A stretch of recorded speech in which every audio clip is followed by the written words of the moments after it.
Good day, ladies and gentlemen. My name is Surajo of Movie Musings, and today I'll be reviewing Dinner for Schmucks, which was released July 30th of 2010.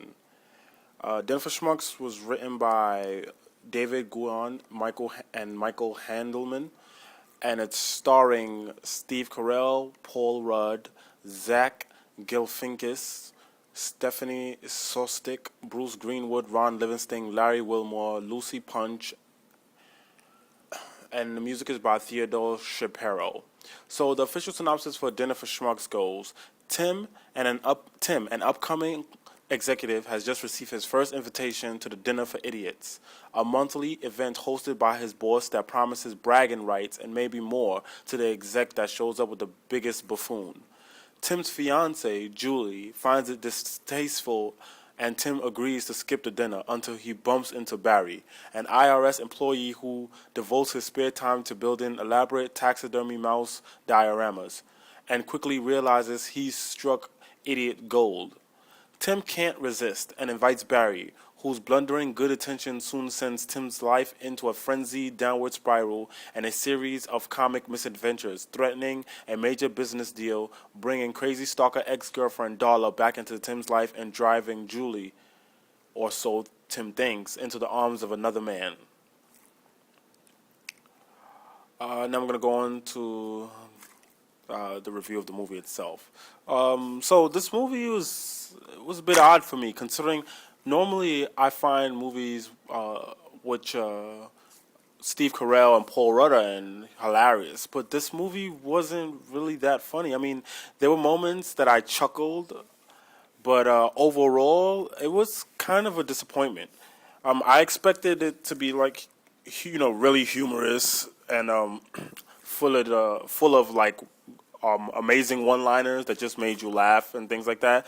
But I think in this movie, Steve Carell might have overacted a bit much. The character that he played, Tim, given he was a clumsy person, I just feel like he was overacting, and it wasn't really that funny. It was like a dry humor. I don't know. Maybe it wasn't supposed to be a laugh out loud kind of humor, or maybe it was designed to be a kind of a more serious, dry humor. But I don't know. It just didn't do it for me.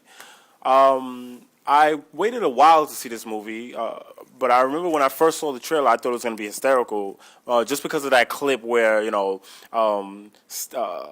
was Zach Galifianakis and Steve Carell are doing like some kind of battle. But I'm not gonna lie, at the very end, maybe the last 20 minutes, there was a point that was really amusing, and it was the only point in an entire movie that I found really amusing, that I was actually laughing at, and it was when Paul Rudd, Tim, decided that he was going to help out Steve Carell after bringing him to the dinner, and Steve Carell finally gets the courage to defend himself against Zach Galifianakis' characters.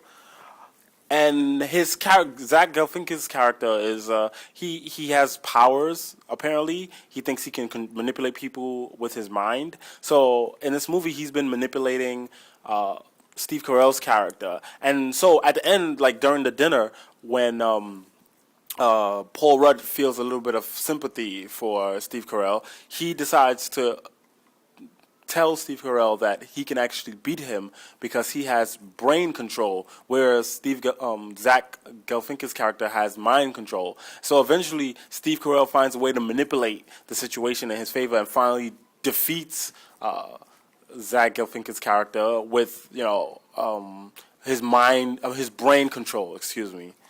But I mean, overall, this movie, I would give it maybe I would have to say a B minus. I mean, I tried to give it something more. I tried to see more in it, but the movie just dragged for almost a 2 hour long movie, and I didn't really get as many laughs out of it. Yeah, I would give it a B minus. Thank you again for listening to us here at Movie Musings, and we look forward to your comments and your feedback. And please come again. Bye.